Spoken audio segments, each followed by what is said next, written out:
Simon Daniel is passionate about batteries.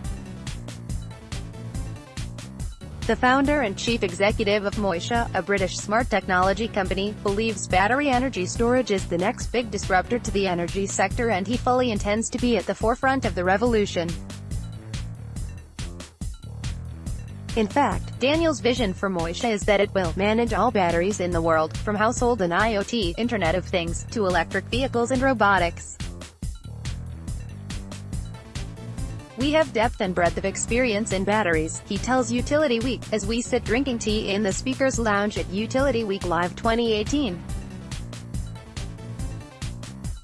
He is about to make a presentation in the Network Theatre at the exhibition about the need to embrace storage to meet the demands of a flexible power system, and keeps checking his watch to make sure our interview doesn't overrun. Daniel, along with now Chief Technology Officer Chris Wright, launched Moixa in 2004 to design the future of mobile IoT devices. The company, which is backed by a small number of energy entrepreneurs and won a £250,000 government grant, started out by patenting smartwatches, rollable displays, and control devices. What gave the two entrepreneurs the idea for Moixa Energy was the realization that each of these devices needed a smart battery to allow them to be charged more easily. The name Moixa is a deliberate play on axiom, spelled backwards.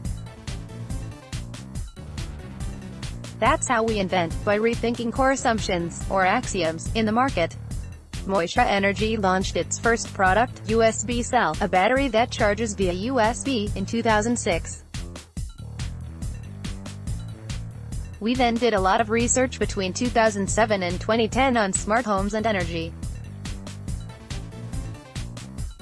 We won more than £5 million worth of projects that developed and had pilots of smart home batteries in the UK in 2011, he explains. We have expanded through various generations of hardware and smart software to control and manage how behind-the-meter batteries optimize and deliver energy system benefits. Moixa has often been described in the media as a rival to Tesla. However, Daniel doesn't see it that way. During his Utility Week Live presentation, he tells delegates, "Our batteries tend to be small and compact for every home." He argues that a Tesla battery, while it's lovely, is too big for the average home.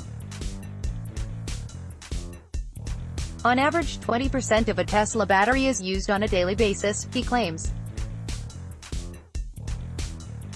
Homes on average don't use that much energy, so an aggregate of small batteries can balance an entire home when it's needed. The UK energy market has changed a great deal since Daniel and Wright launched Moixa. However, Daniel insists the amount of evolution is no surprise. The market has evolved pretty much as we expected in our patents 10 years ago, he says. But perhaps slower on regulatory change and in local UK markets. The theme of Utility Week Live 2018 was Disruption, CP811. And, as the utilities industry braces itself for a potential revolution, driven by developments in smart technology, rapid real-time data and increasing customer expectations, the door stands wide open for truly innovative companies to step to the fore. Daniel believes Moixa is one of those companies. He says the company's disruption is based on its insight into how to manage batteries for multiple beneficiaries and over a long period of time. Being in the UK, we see a whole bunch of different benefits of batteries, not just the niche benefits you see in a country where you've got a backup problem, or you've got an arbitrage problem. Therefore, we've built our system to manage different kinds of batteries in different kinds of environments. We think our approach is disruptive because to manage batteries well is difficult, but everything has batteries in. Most Internet of Things devices are battery-based, EVs, electric vehicles, or battery-based, and controlling when these are charged is a very good co-benefit for the grid. Recent media coverage about trials of vehicle-to-grid (V2G) technology sent a wave of excitement through the industry. However, Daniel says the early challenge is that of grid-to-vehicle. Strategically, the short-term challenge is grid-to-vehicle in terms of how you manage large fleets of vehicles charging at a suitable time, either to reduce peak demand, to get low energy costs, or to minimize constraints. That's a significant challenge. In terms of using the vehicle backwards to have your vehicle power your home, it is more of an early theoretical case. We've done projects like that, and there is definitely economic value to doing it in, say, Japan as a backup solution and occasionally for peak issues, but it's not really a daily solution. He claims the economics of using vehicle-to-grid as a solution are tight. Each electric vehicle has a high-end battery in it, so it might cost you between 5 and 10 cents per depreciation cycle in terms of the chemistry. Therefore, before you've even put any of the energy into your vehicle, you've got a 5 to 10 cent reduction in your asset. This means the energy coming out of your vehicle is that plus the wholesaler retail price, which may equal 25 cents, a value which is always going to be above the wholesale rate, and typically above retail rate. There is maybe a rare exception where you get a retail or wholesale rate above that. But up until 2030, from the design process, it doesn't really make sense, unless batteries in vehicles are the same.